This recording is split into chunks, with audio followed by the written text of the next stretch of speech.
Good evening, everyone. Thanks so much for joining us today. I'm James Tager. I'm Research Director at PEN America, and we're an organization whose mission is to unite writers and their allies to celebrate the power of the written word and to champion the freedom to write. This is our 18th PEN World Voices Festival since 2005, and since then the festival has stayed true to its original mission, which is to celebrate the power of storytelling and literature and translation and to convene global voices across borders, language, and culture. Over the last years, PEN America has tracked an alarming rise in book bans across the United States.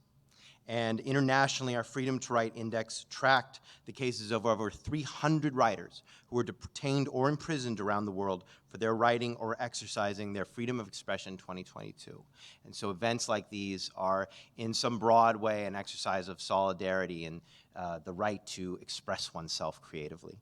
We're really excited to have you here. Now is the time to be louder together and to defend the freedom to write, read, and speak at home around the globe. This week, we are honoring the power of literature, and we are celebrating the stories that illuminate and interrogate what divides us and what helps us imagine new futures.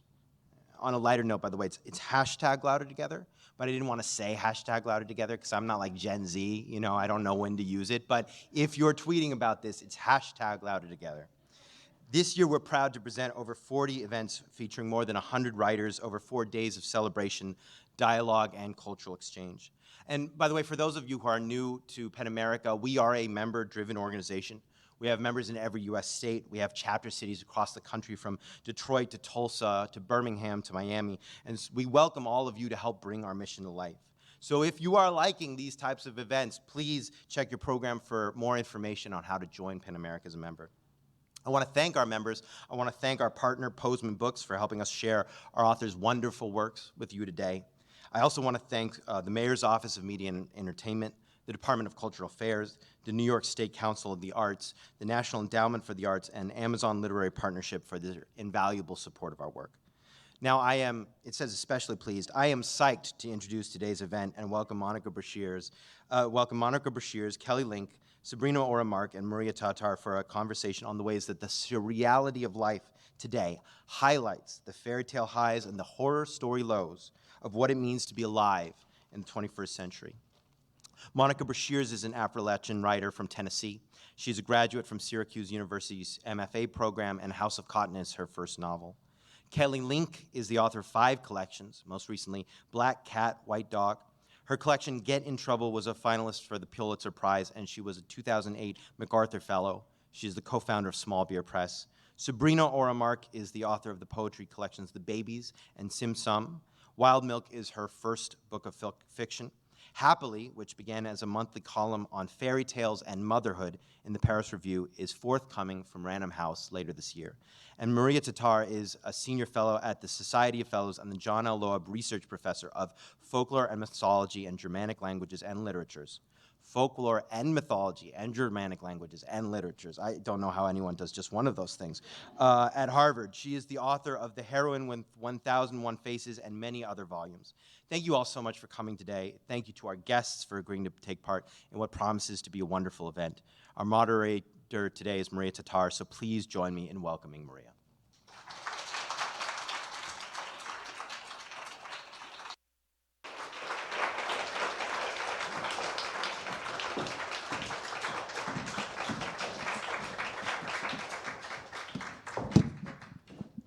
Well, hello, everyone. Can you hear me all right? Sound is all right. Gosh, this feels like a good version of Everything Everywhere All at Once. And I am thrilled to be here with this fairy tale gang of 3, Monica, Kelly, Sabrina. It's quite extraordinary because these are writers who are not just recycling fairy tales, I think, not just upcycling them. I think we've reached a kind of inflection point where they're really inserting themselves into what was once an oral storytelling tradition, making it new, putting it into print.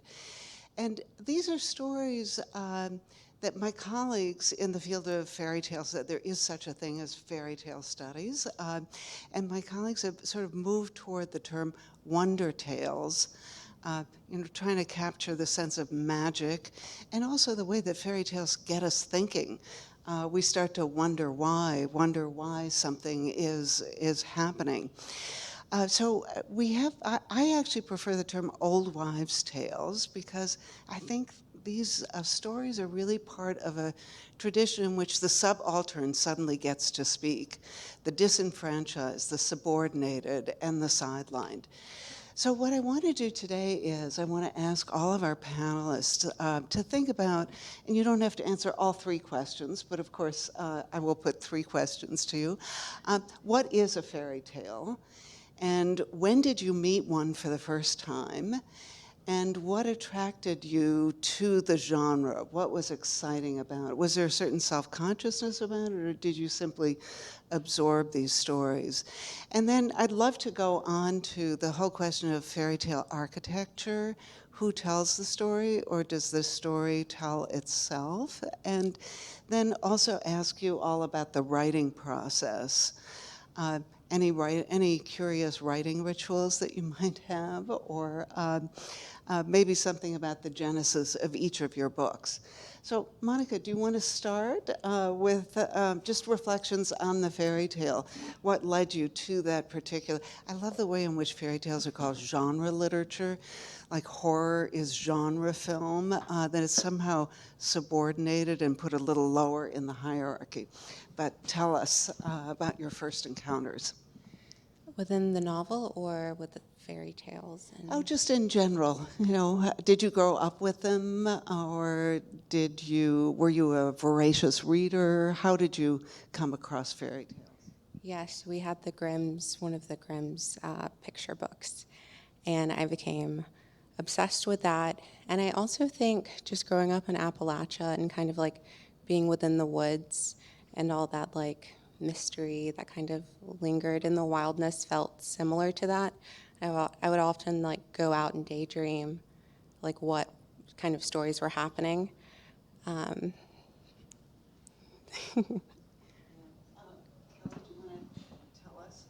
You know, I tracked down the fairy tale collection that I remember reading, and I remember it had beautiful illustrations. I remember it was very big.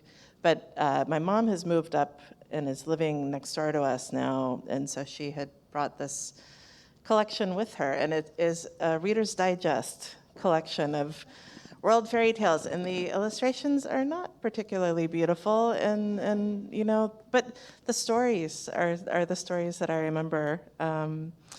But we lived for a long time in Miami, and the library had a fairy tale section, and when I told my mom that I was coming to do this, she said, well, in the library, you always used to go over to the fairy tale section first.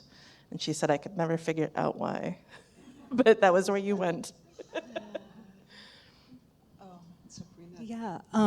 So I had a collection of fairy tales as a kid on my shelf. It had this salivating crocodile on the cover. It was wearing a brown corduroy vest, and I did not like this crocodile, and I was terrified of it, and I never opened the book. I try to find the book because I feel like I'm brave enough now to open it, because I actually don't, we think of fairy tales sometimes like as children's stories, when really I think they're meant for angels or like ancient trees. I don't really think they're meant, or very, very old children. So I never opened that book. I grew up Orthodox Jewish, and I spent many hours at school, studying the Torah and learning those stories, which were filled with like miracles and spells and wishes and prayers. And so I think that was really more my gateway drug to fairy tales. Yeah. It's so interesting because reading your work, I think, you can see the influence of biblical stories, these sort of master narratives in our culture, and on the one hand, the sacred biblical stories, and then, how can I describe it? The profane, the domestic, the childish, the household tales, which are seen as inferior to that particular tradition. Kelly, did you feel that there were other master narratives? I mean, of course, you're a master of elusiveness in your literary work. You fell under the spell of fairy tales as a child. What are some of the other authors? Who are some of the other authors that that influenced you, maybe not consciously or consciously?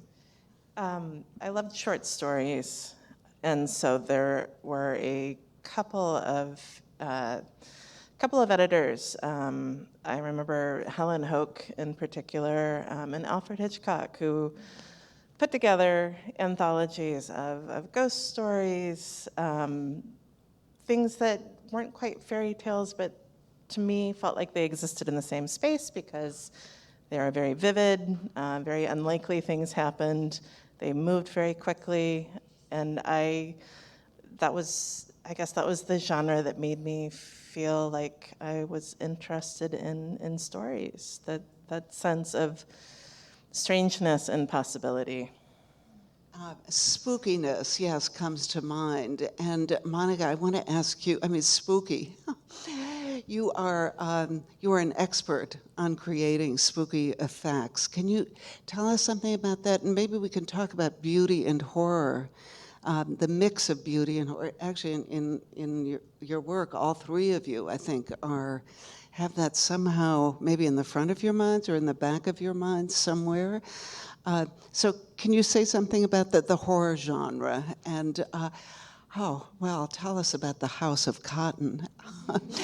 Maybe explain what it is. And has everyone read the House of Cotton? Maybe you can say a few words to tantalize the audience. Elevator pitch time.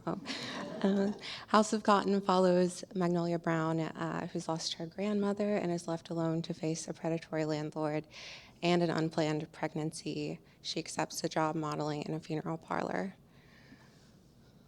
I think, so my interest in horror kind of stems from these Appalachian tales that my mom would tell us growing up of like ghosts of scorned women and how they would like come back and get revenge. And then also being raised Southern Baptist, which is just scary on its own. So I think horror is helpful when exploring like themes like trauma or generational or like personal trauma.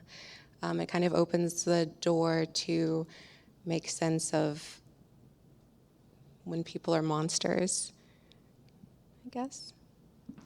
Yeah, monsters, and I mean, I think it was Freud who said that ghosts are basically our ancestors who are angry at us for still being alive.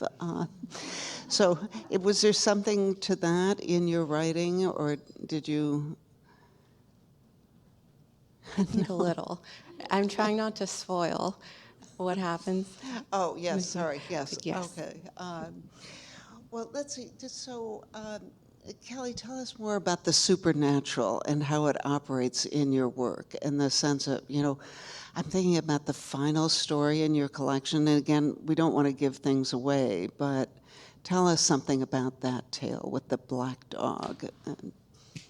It is a story about a grad student who is not progressing on his dissertation and is given a welcome chance to take over a house-sitting gig for someone who has to do something else, a friend. And when he shows up, there are a couple of very strange rules, one of which is that he is not to let the owner of the house in if the owner shows up during the period that he's house-sitting. And I mean, you were asking about influences, and so in these anthologies, which I loved, there was often an M.R. James story and a Shirley Jackson story. And I was, as a reader, I loved stories and I would not pay attention to who the author was. And so I'd have to check out the book again. And at a certain point, I realized that you could actually just go and look for that author, the author whose story you had loved. And so I began to get collections by M.R. James, Edith Wharton ghost stories, lots of ghost stories. And I think that the most useful from the point of view of the writer thing that I have heard someone say recently about horror, the supernatural, is something that a writer that I love, Mariana Enriquez, said. She has a new novel out called Our Share of Night, but I also love her collections.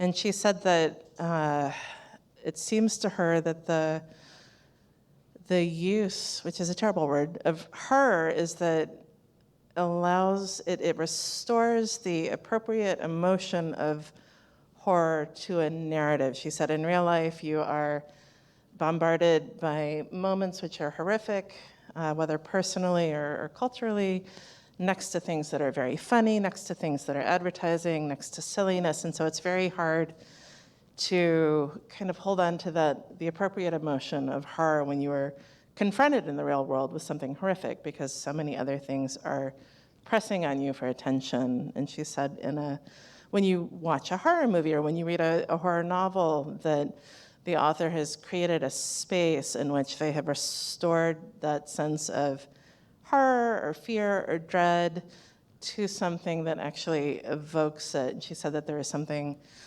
cleansing or something that is good for the psyche in that experience. Oh, yeah, well, the cathartic power of literature in general. But I want to run in the other direction for a moment.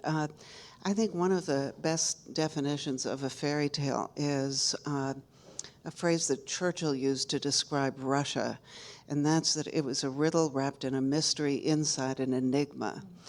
And one of the things that I love about fairy tales is they get us thinking. They're so surreal, and sometimes they have no logic, so you're trying to figure out what is happening here. And then you realize that everyone has a different perspective on a fairy tale. They're multi-layered, that they're simple stories, but they're the expression of complex thought in many ways. What I want to ask you, just thinking about the complicated nature of the fairy tale, in the oral tradition, you don't get to see inside the minds of characters. But Sabrina, of course, you've written something which is, it's personal? Is it autobiographical? Is it personal? Have you made things up? And I guess I want to ask all three panelists, because Kelly, you're the omniscient narrator. You've got the outside point of view, but you're seeing inside the minds of characters. Their minds are transparent. And Monica, maybe you can say something about the point of view in your work. Do you want to start, Sabrina? Yeah, I love that Churchill definition of a fairy tale. I like of Russia. Of Russia, I that just is of applied a it to fairy tale. things, Sorry, yeah. yes. But I think of the fairy tale as a kind of, almost like a kind of fossil that you can plant like a seed. Like there is this kind of pliability in the fairy tale where you feel like you can stretch it. And I think this is what you were sort of talking towards, Kelly, like that you can kind of like hold all of the feelings there at once. And I mean, for me, in terms of the personal and using the fairy tale as a way to get to writing a kind of personal history, I don't think without the fairy tale I would have been able to do it. I think I was, and you were talking about this idea of like the fairy tale as the old wives' tales, and it felt to me like the fairy tale was almost like the hands of like 1,000 very old women reaching out and like guiding me and saying like, it's okay to tell your story. And it really, I mean, truly gave me, each of those tales gave me a kind of courage. It almost became like this garment like I could wear while telling stories about being a stepmother or being a mother, or what it means to just be a human being now in this country. And so, yeah, it felt like a kind of magic to me. Yeah. Oh, it's so fascinating because I'm reminded of how if I'm baking a cake or making bread, kneading dough, I always feel it's a moment that I'm really in touch with my ancestors. And the way you described sort of inserting yourself into that tradition and hearing voices. Think of Toni Morrison, who tells us, listen to the ancestor. We talked about the ancestor as a ghost seeking revenge and angry that you're still alive. But there is that ancestral voice that guides us. And I think, Monica, you listened to that voice in those stories from times past. Oh gosh, so interesting. I want to hear more, but I also want to, Kelly, can you say something about your because we have first person, third, autobiographical, different narratives, very different narrative situations. And in reviews, by the way, I encourage you to Google white cat, black dog, and then look under news, and you'll see these, just exquisite reviews of the book, really thoughtful, and I found them inspiring. I found the reviews inspiring, not to mention your work itself. But tell us something about the point of view and how you relate to the characters. Well, I think that I love fiction, period. I love a lot of different genres, but some of the genres that are closest to my heart, I think of them as sort of smaller communities. The people have a shared language in that genre, and it may not translate to a general readership. But there are two genres that I love that I think do translate to everybody. Fairy tales are kind of a shared language. That almost everybody has a fairy tale that they know the basic movement of, or the things that happen, and even not just the things that happen, but the language that if you say once upon a time, everybody knows that you are at least playing with the idea of a fairy tale. The other genre is ghost stories, that if I say, does anybody have a true ghost story? Most people, even if they don't have a true ghost story, will have a true story that somebody told them. So again, it's kind of a communal storytelling, a communal language.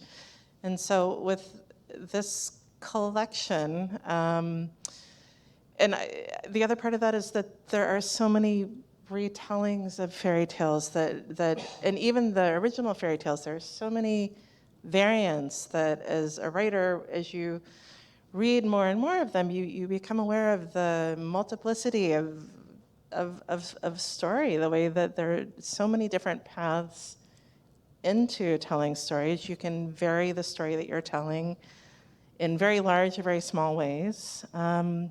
And I think what I wanted for this collection was I wanted to write the stories that I like to write, but because I love fairy tales and because I knew that I could rely upon audiences to follow breadcrumbs or sort of follow the fairy tale cues, that it might make it a sort of richer reading experience, that it was a way for me to lay a card on the table and say, this is what I'm drawing from. And then in terms of point of view, one of the things about fairy tales is they're psychologically flat. They're flattened, so that you don't have a great deal of interiority. But I'm the daughter of a psychologist. And so for me, interiority and not just what people do, but the very complicated feelings they have while they're doing things and the stories that they tell themselves about what they're doing and why are really rich territory when I'm thinking about who I want to put in a story. And again, you can do that with a fairy tale because a fairy tale is very flexible and very forgiving. Yeah, that's great. Well, you've both talked about the elasticity of the fairy tale, the malleability of the fairy tale, the way that you can sort of make it, you can take possession of it and make it new in extraordinary ways. I also love the fact that you brought up the notion of multiplicity. In the field of folklore, in the academic study of folklore, everyone has now gone global and discovered that all of these German fairy tales, which became our folklore, are stories that are told all over the world. So you have versions of Cinderella in almost every culture, and you have versions of Snow White in almost every culture, although she's rarely called Snow White, and she doesn't have skin white as snow. And I think what you said about multiplicity is so great, because now we're getting this profusion of fairy tale retellings. It's not just once a year or twice a year, but I find new versions of fairy tales popping up all over, and built into multiplicity is a logic of inclusivity. So, and I love the fact, if you think of our superheroes, we now have not just one superhero, but many different superheroes, and that enables us to see different versions, see ourselves in that superhero as well. But let's get back to point of view, Monica, because I want to hear about the degree to which you relate to the character in your book. Was this all invented? Are there autobiographical elements? And how did you inhabit that character? So while writing, I was concerned with what surviving looks like growing up poor and Black in the South. So I found that fairy tales, one, because of the dark subject matter, kind of allowed a space for lightness. She uses these fairy tale daydreams to kind of escape reality, which is also interesting thinking about the flexibility of them. They're also, fairy tales are violent, but they can also be a place of like magic and wonder, as we've said. And I was thinking about agency along with these things, and so she takes on the identity of objects in fairy tales rather than the characters themselves, which is both heartbreaking, but also the objects in the fairy tales usually have some sort of power or like lead, either through the objects themselves or through like leading to the next step, lead to transformation. So I enjoyed toying with both the dark and the light in the fairy tales and thinking about what it meant for her to like navigate these spaces. Yeah, fascinating. I'm thinking about the way that I've been asking who tells the story, who tells your stories, what is the point of view? But then there's another way of thinking about this. Does the story tell itself?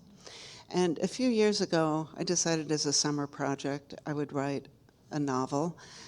And I failed miserably. I mean, it wasn't just that I failed, but I realized, it was not in me. It was not what I wanted to do. I guess I love collecting, and I love writing critical essays, critical pieces.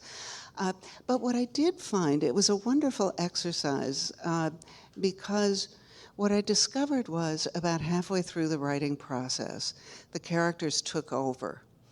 And I know that sounds sort of corny, but it was really magical because suddenly I felt like I didn't have to make it up anymore.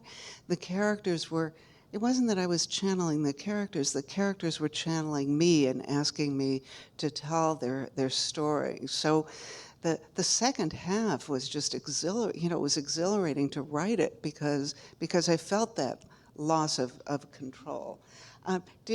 Can you talk about that? Maybe do you want to start?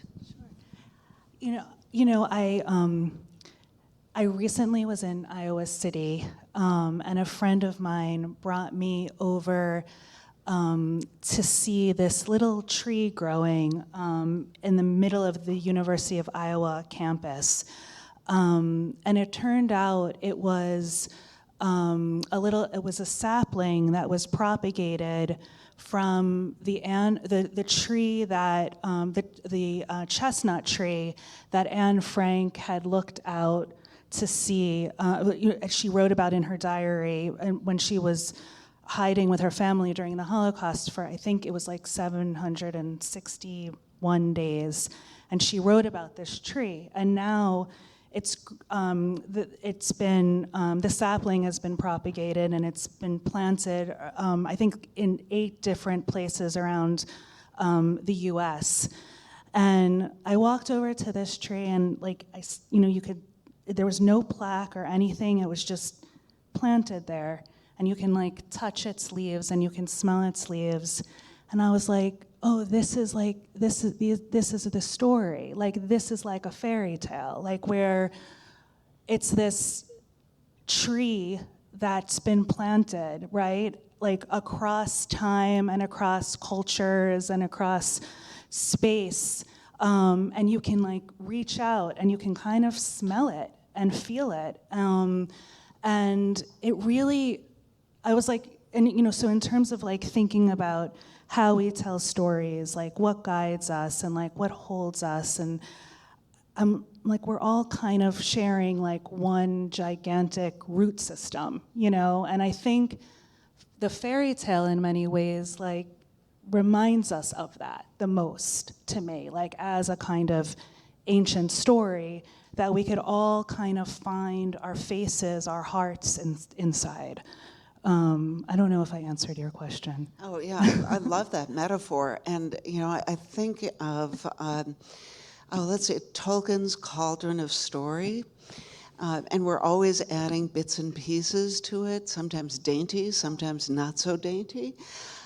Or the ocean of the stream of stories, Rushdie's famous metaphor about these stories that they're kind of like, do I recall this correctly? They're sort of like ribbons that are breaking loose from each other and connecting with other ribbons in the ocean of the stream of story. And Angela Carter's wonderful metaphor for fairy tales, that they're kind of like recipes, and everybody has a different recipe. This is a little bit different because it's the one tree that is reseeding itself and reproducing itself. Kelly, tell us more.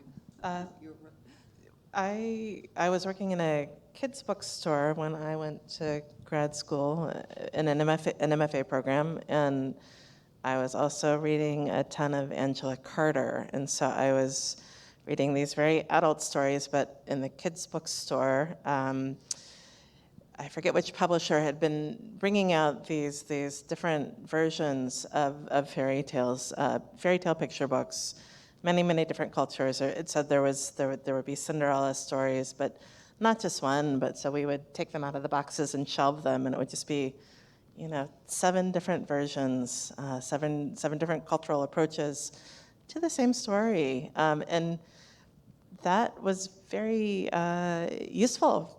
Going through a writing program, this idea that things are not fixed, that they can change so much, but still retain this sort of central liveliness. You were saying, you asked about characters, and I feel like I am blowing up an air mattress when I start writing, and at no point do the characters ever step forward and say, "I will inflate myself." That it's really, it is a very long sort of process in which I am into the character until it seems to me that they have sort of, they're not lying there on the floor, and I'm looking at it and thinking, I still have a long way to go.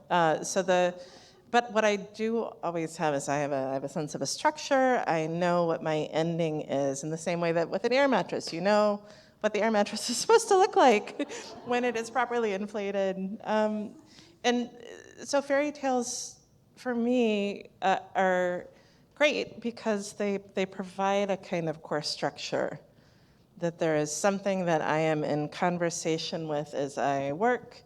There's something in my head that I'm subconsciously or consciously pulling things from as they seem useful, in that sort of ribbon way that you're talking about. And And again, because I've been reading them all my life, it makes the sort of, even inflating the characters.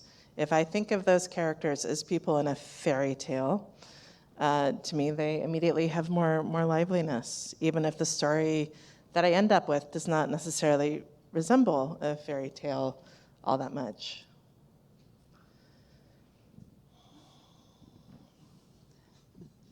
Can you remind me the question? I got lost in Kelly's words. I was like, yes, yes.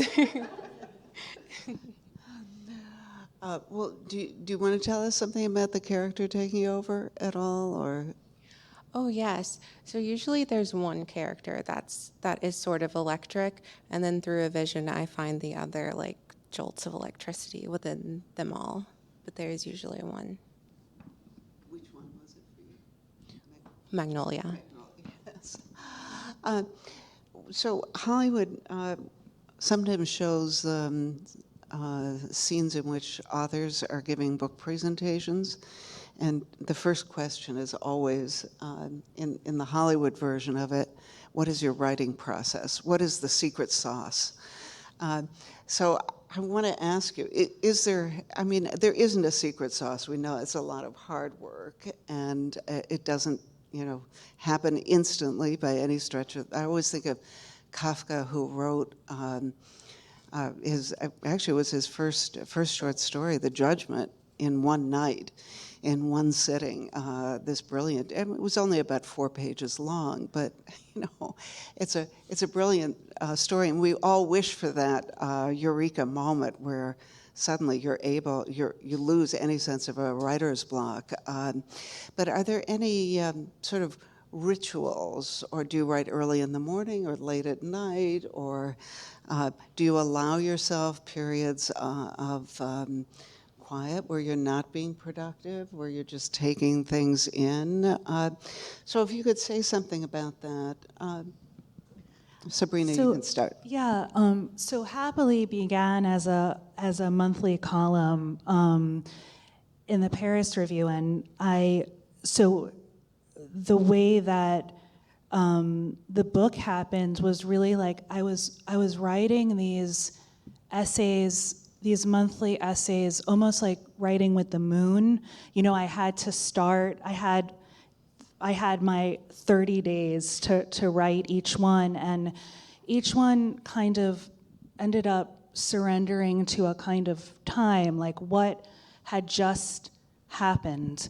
And then this thing would happen, and I would think, and it would be, either not getting a job I really, really wanted, or the murder of George Floyd, or the shooting at the Tree of Life Synagogue, or homeschooling, or my son, my son's teacher saying that he wasn't writing his sentences because he was too busy building ghost people in the playground out of wood chips.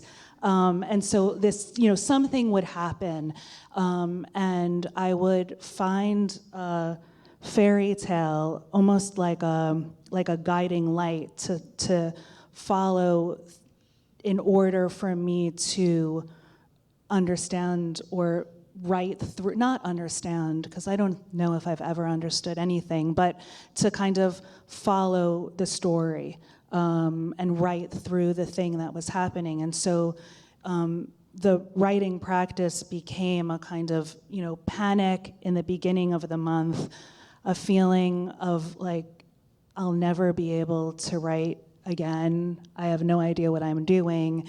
And then I would be gathering notes and studying these fairy tales, and then finding the fairy tale, and then, 2 days before it was ready, it was due, I would panic even more, and then something would happen and it would somehow be done.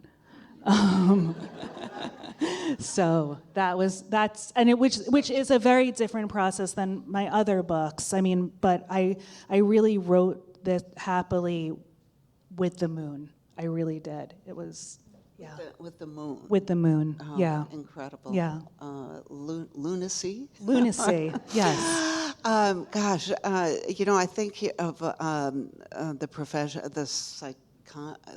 psychiatrists, psychologists who use fairy tales for therapeutic purposes. And I think back also to Bruno Bettelheim's Uses of Enchantment, which was published way back in 1976, which has its flaws, but which I love because it sort of legitimized the academic study of fairy tales. Bettelheim was basically saying these stories are worth studying, and his line was also that the violence in the fairy tales was therapeutic, and it was kind of an easy, the kid reads the story and has this cathartic moment and is no longer angry and happy and healthy. A little too simple, but there's so many therapists who do use fairy tales in their practice. And I think of Pacifica out on the West Coast, a university which has a PhD program for those who sort of combine Jung, Campbell, and the study of fairy tales and myth. So Callie, tell us about your I know it, I feel almost embarrassed at your process, or tell us something about how you go. I have a couple of different lives. My husband and I have run a small press for a long time now, since 1996 maybe. We have a independent bookstore in East Hampton, Massachusetts now, and then I also write and sometimes teach, and so my life is very segmented. I'm at the bookstore, or I am doing publishing work, or I am writing, and so I've never been great at writing every day unless I am in the midst of a project, not necessarily even then. I wrote these stories while I was in the middle of writing a novel that I was under contract for, in part because the novel was excruciating to work on. It just kept on going and going, and I'm a short story writer, and it just seemed very unfair that there was so much of it that I still had to do. So I would write short stories as I was asked to write them with this sense of enormous relief, which I normally don't feel. I don't like writing at all. So normally writing a short story feels like a great burden to me, but because I had to do this other thing instead, they were great. I would think, at last I can go off and write a short story, which is not a feeling I've ever had in my life before. But my usual working method is I have two friends in the same area as me. I often meet up with them. Pre-pandemic, we met up most weekdays, and we all worked together. And so it was a very communal practice. We share our laptops and say, will you read this? We will say, I'm having this problem. And then can we talk about it for a minute? And then we will all talk about story shapes. Somebody will say, well, here's a bad idea, which is very liberating, because if you were giving somebody bad ideas, you are acknowledging that it's not something that they are necessarily going to want to take, but bad ideas are often a lot of fun and are closer to really fabulous ideas than are ideas where you're like, well, here's the thing that will work. If you suggest something that will work, often you're coming in sort of at a very low bar, and it's harder to get to a good idea from that. But if somebody throws out really ludicrous ideas, often there's something in that ludicrous idea that connects to something that you can use as a writer.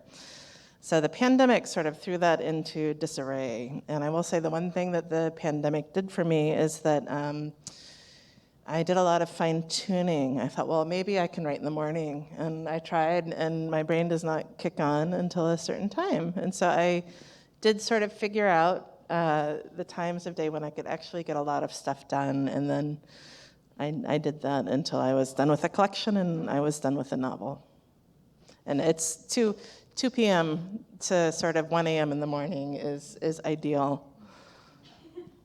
I love the fact that you have a sort of collaborative. Do you have a name for your group, or? No, and it should be.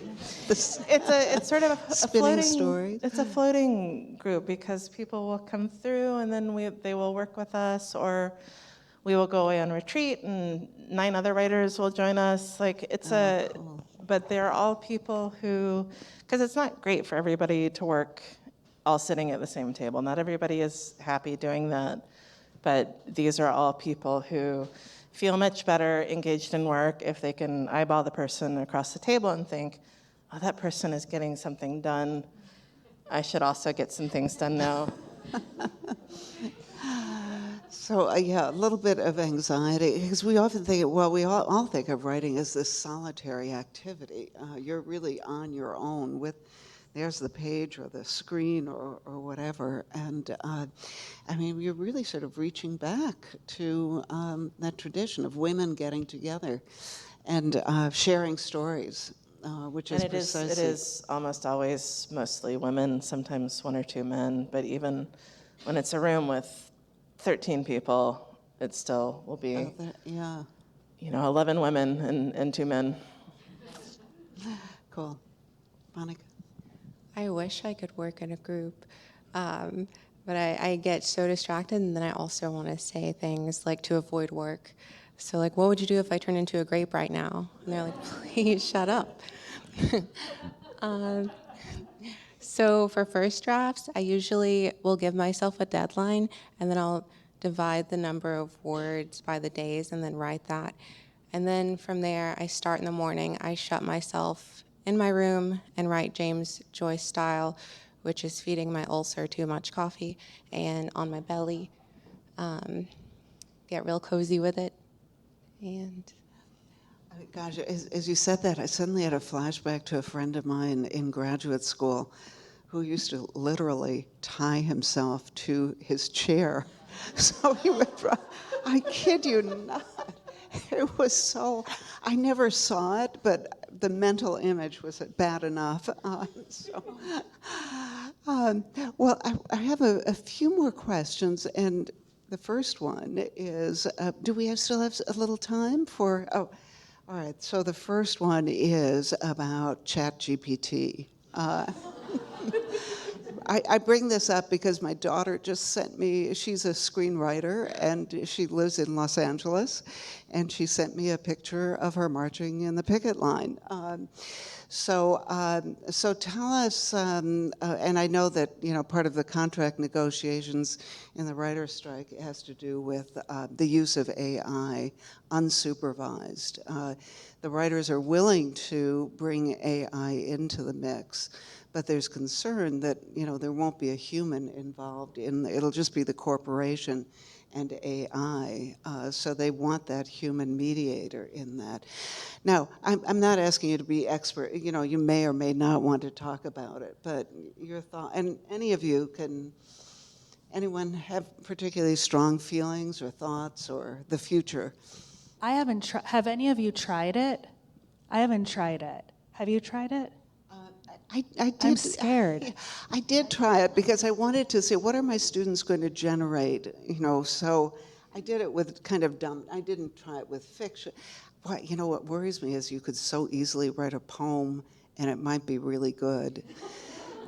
Just because language is like that, I mean, you put a few, I always think of the famous Chomsky sentence, the nonsense sentence. Anybody know it? Colorless green ideas sleep furiously.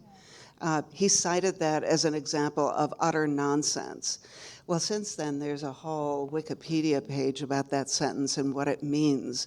And if you think about, colorless ideas sleep furiously, gosh, that is poetry. And there's, colorless can be read in different ways. Green can be read in different, can mean the color. It can also mean young, fresh. Anyway, so yes, I did. I'm sorry, I got diverted, but I did try it with a few dumb things like, what is a fairy tale? And I was really annoyed that they did not cite me or my work. But they did. I mean, they came up with something which was, as you would expect, kind of soulless. If you look at Wikipedia articles, you can tell they're written by often it's just facts, but they're put together in a great way. Whereas the essays that I tried to generate were not particularly interesting, and I think maybe I'm overconfident. I would have identified them as AI generated. Kelly, thoughts? Go No, ahead. I guess, no, just I had, I think the question at the center of all of this is like, I was thinking like, does language or the utterance of a language, how do you identify its soul, right? Like, how do you identify the soul inside of a story? I feel like that's the question of, because my husband's a fiction writer and he teaches fiction at University of Georgia, and he had 2 students hand in fiction that was computer generated, and he knew immediately that they hadn't written it. So I don't know, Kelly, what do you? Yeah, And what were the concepts? He must have. it's confronted the ongoing. student. It's Yeah, pending. We'll see. Stay tuned for. I do a weekly Zoom on Fridays with a group of writers that I've known for a long time, since the pandemic started. But one of them is Ted Chiang, and so every week we check in with him, because if somebody is going to be able to tell all of us writers what we should be thinking or feeling about ChatGPT or the idea of machine-generated creative work, Ted will be able to tell us, and he does, and mostly he tells us not to worry too much. But I think that I taught years and years ago with another writer who came into the workshop late because his plane had been delayed, and so he had not read the story that was up for critique, but he had listened to the room talk about the story, and he at the end said, I haven't read the story, obviously, but can I just ask you one question? And he said to the writer, what is at the heart of the story for you? Because I have listened to everybody talk about the story, and from what they describe, I could not tell you about what matters to you in this story. Everybody is assigning meaning because humans are machines for assigning meaning to things. And so, yes, you can take a ChatGPT story and you can assign a meaning to it as the reader, but except for the thing that you gave it as a prompt, there's nothing at heart for the thing that made the story. And so that idea of the fingerprints, they're the fingerprints that the reader puts on, but I think the program does not necessarily have any fingerprints yet, which makes the experience feel very one-sided. Even if what the work does is interesting, the things that are interesting are the things that you are bringing to it as the reader. So I guess what I'm saying is I feel ambivalent. I'm interested in it because I like the idea of Oulipo, I like nonsense, I like the idea of reading something that I may not have seen before. I will say my one feeling as a reader is that I would really hope that if a machine wrote a story that I would be really surprised by what happened in the story, and instead what it is mostly been kind of a mishmash of stories and tropes that I know so well that there's nothing interesting in the soup that's been produced. So that's a lot of me talking about something I haven't experienced a ton of yet, but. Monica, you're the youngest in the group and the closest to this, and probably have the most to say about it, I would guess. That's hilarious. It scares me, so I avoid it. If I see it on Twitter, I refresh. I know nothing.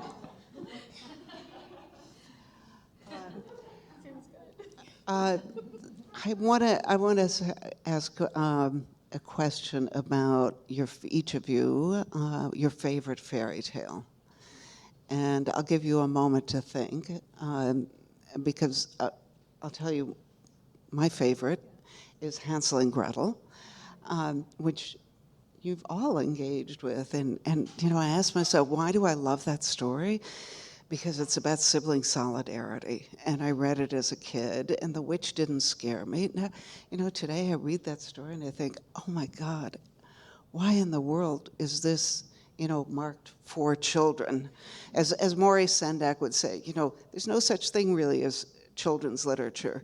It's just publishers who put a stamp on it that says, for children.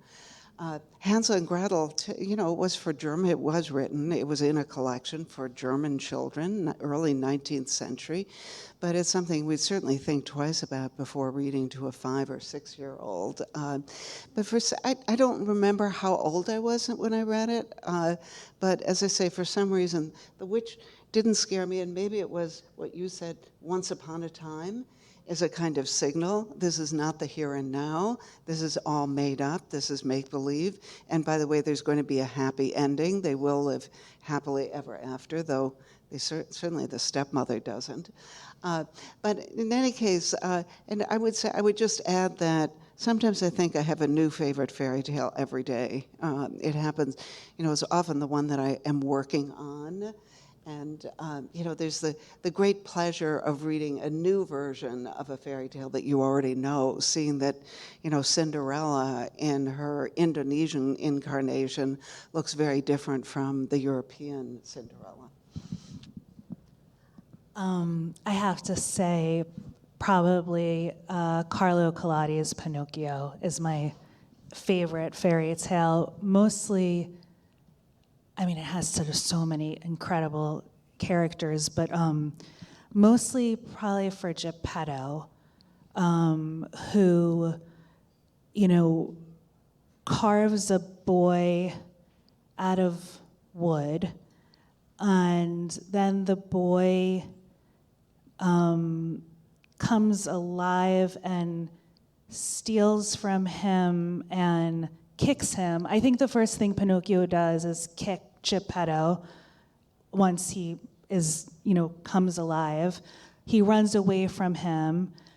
Geppetto, ends up in the belly of a shark searching for his creation. And for me, it feels like really the journey of the writer, the journey of the artist to make this thing, and it just treats you so badly, and just leads you astray, and suddenly you're in the worst place, and you're in the belly of the shark, and you're like, if I had only just become something else, I would not be here. And then at the end, it's Pinocchio. There's that scene where Pinocchio swims into the belly of the shark, finds Geppetto, and swims Geppetto out on his back, and he saves him at the end from himself. And so to me, I love that fairy tale so much. It reminds me, I think at the end, the wooden boy that we make will save us somehow. Yeah. Wonderful, thank you. I just wanted to say, it's also a story about animation. And I bring this up because that is what stories are. Stories, and you mentioned the artist. Stories animate us. They bring us alive. They connect us with each other. And I'm thinking about my train ride to New York City, and I'm reading Kelly Link, and I'm reading the last story in the collection. And there was a way in which, there was the great pleasure of being immersed in a story, of having that immersive reading experience, especially when everybody around you is on their laptops and phones and all of the, there's the noisiness of the world and then the quiet of the book, and sinking into that, and then coming out of that and feeling animated and Oh, and you know, wanting to talk about it, and of course, I had this wonderful knowing that I could talk to Kelly about it, made it even better. So thank you for the Pinocchio meditations. Yes, Kelly. You know, I don't think I had much of a concept of favorites when I was a kid. And so now when I think back, I think, was that my favorite fairy tale, or did it become that later when I began to have the idea that things were good or bad, or that I liked them more, or but at the point where I began to think, well, do I have a favorite? There are two, because I'm very bad at picking one thing. And one is East of the Sun, West of the Moon, which I loved so much that I really resisted doing anything with that story, because that is the one story I didn't want to change. But I found a variant version that I could gave me sort of an entry point. And then the 12 Dancing Princesses. I think I loved that sort of idea of the 12 dancing princesses, the worn out shoes and the branches, and frankly, having all the sisters. That was very, very appealing. I thought every night you go and you party, and then you come back, and then you resume your normal life. It seemed really great. Yeah, it's such a wonderfully subversive story. The fact that they have to wait until it's dark and sneak off in that way, and then go have fun. Yeah, Monica.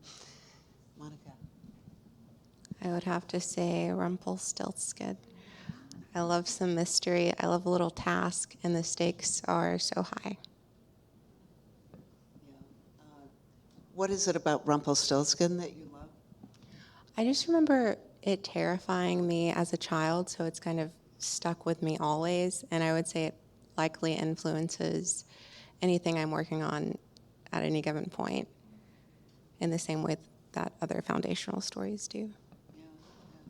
And then the way that he tears himself into. Are we ready for questions? And I think someone has a microphone will travel. Audience, do I see a hand? Yes, over there. Thank you. I was curious just because so much of fairy tale, and also I think of the ghost story and how it crosses over to the fairy tale and the horror, there's been so much talk on the stage of ghosts and of ancestors. And of course, even though in horror, sort of the newest thing sometimes is making the new thing, a lot of it does rely on how do you warp or weft or sort of rework these stories.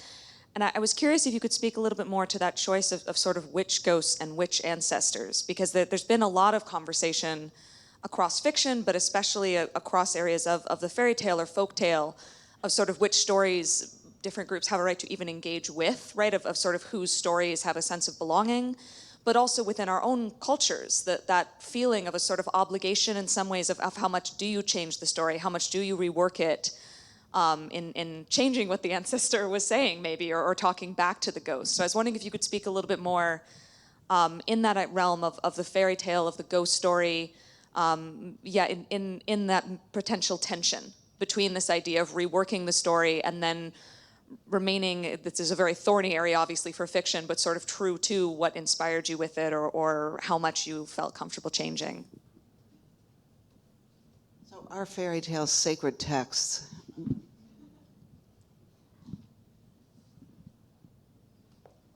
I'm happy to start. I mean, there's something about the fairy tale, because we know collectors, but many of the stories, the authors are anonymous, or there's so many different versions that you're almost engaging with something that is already a community effort. And I think that is separate from the idea of, what kind of stories, what kind of stories does the writer feel that they have the authority or the permission to tell, which is a different a different sort of question entirely. You know, I think it comes up in workshop. It comes up a lot, and I think it should. It's a really worthwhile question to think about, and I think that question when you're approaching is a super important one, and it is maybe complicated by the responsibility of the writer to also represent the multiplicity of the world that they live in. And so the question I feel that I ask myself, or if I'm editing or if I'm teaching a workshop, is what is your connection here? What is the thing that makes this feel like, you know, and not in a hostile way, but what is the thing here that is yours to tell, and what are the ways in which you are reflecting the world that you live in, and are you doing that in sort of, are you doing that in a thoughtful way, and are you engaging with readers or editors who are going to point out places where you may have put a foot wrong, because the whole business of writing is putting your feet wrong until you find the way to put them right. And you know, I guess there's a lot else to be said about that, but it's an enormous question. It's a question and answer that is still, I think, going on. Not every reader, not every writer is going to have the same feeling. Yeah, I think that in order to answer that question, one just needs a million more questions to answer the question. But I will say this is sort of so about 17 months ago, my house burned down. I live in Athens, Georgia, and everybody was fine. Nobody was hurt, but the house was pretty much destroyed except for 3 beams. And I live in a historic district in Athens, and we have to rebuild with the Historic Preservation Committee, you know, and so the house, they want the house to appear from the street as it had appeared 100 years ago. Those are the stipulations. And, you know, in terms of rewriting and reimagining and rebuilding and rethinking, I mean, this is something I've been trying to write about now, you know, whose history are we always trying to preserve, right? Which beam, and we now have, we've rebuilt and we have 3 original beams from the house. The house was, you know, over 100 years old, sort of in the center of our kitchen, but everything else inside of it is new, but its face needs to appear as it had appeared. And I've just been thinking about exactly what you're asking, you know, this question of like, how do we retell? Whose history are we preserving? Which beams stay? And then are there pieces of stories that are somehow, you know, what does it mean for a piece of a story to be too broken somehow, right? Too dangerous, too unsafe to keep inside. So I have no answers, but it's a really important question to ask. I agree, it is an important question. I was reminded of a question I received in a workshop once about one of the ghost stories. It was like, what are the roles of the ghost and what does the ghost want? And I think like characters as ghosts and like structural ancestors maybe benefit from the same question of if it's come back from the dead, then it must really need to say something. So what hasn't been addressed from the past, or what from the past is still screaming today? Yeah, that's so interesting. And the whole, you know, when I think of folklore, is it yours, mine, or ours? And in some ways, I have this notion, and maybe not so much today, but it belongs to all of us, that we shouldn't be proprietary about folklore, and we should give ourselves permission to change it and rewrite it. But on the other hand, we have the whole issue of cultural appropriation, and so it's a complex question, and there's no easy answer to it at all. Do we have any other questions? Be brave. Yes, I think Walter Benjamin tells us courage and cunning are the two features of fairy tale heroes. So I have a question for Kelly, but I guess it applies to all the panelists. And it's basically because you talk about how frustrating the writing process is and how, you don't really like writing, I guess the process of writing. And as someone who is a writer and is writing her first novel, I can relate. I know, it's like the way it felt before I actually started writing it is very different from how it is now. So what brings you to the page then? What compels you to return to the page despite the fact that it's frustrating and you don't like it, and it's like a torturous process? I have thought about this a lot. So the question boils down to why do you keep doing the work that you do if you hate doing the work? And I think for one, I don't really like any kind of work better. Except for bookselling, which I love. I kind of love all of but also I have not been a bookseller all of my life, whereas writing I've been doing for a long time. But I think with writing, even when I hate it, I am interested in the problem of making it work. That there's kind of almost an engineering aspect to it in which I think, well, how do I get the thing aloft? How do I make the house sort of not come down? How do I make this work? And that question of how do I make this work is such a large preoccupation that even though I hate the act of sitting down, I hate the sentences that I put on the page, that I am interested in that process anyway, enough to keep on going.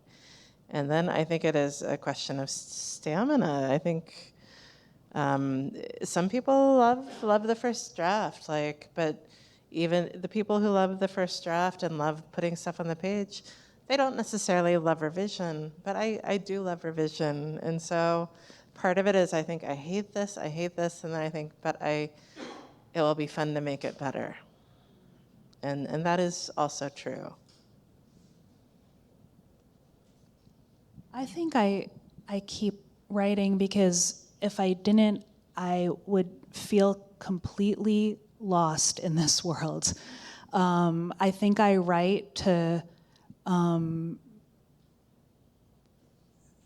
guide myself. And I also think if I didn't write, I'd probably just grow fur and fangs, and I would go a little monster, I think. I think there are these silences, we carry around these patches of silences in us, and if we can't find ways to articulate them, and maybe it's through language, maybe it's through something else, building houses or planting things, but I think that if we don't do that somehow, the silences kind of calcify and turn into a kind of toxicity, I think.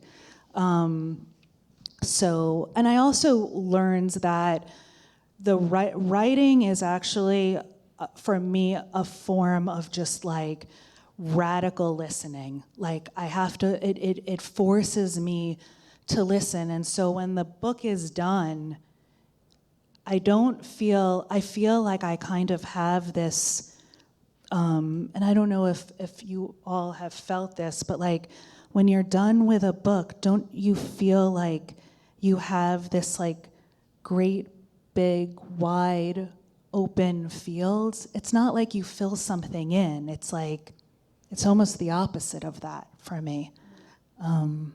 So, yeah, that's.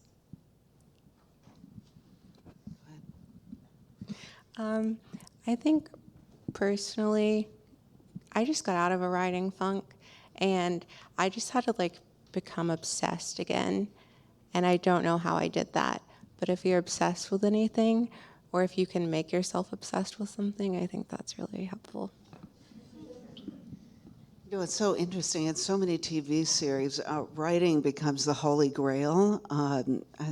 Sex and the City, Girls, you can sort of, Gilmore Girls, Rory becomes a journalist. So this form of self-actualization for women in sort of in a certain era. I think today, too, you still see so many series in which writing does become that important.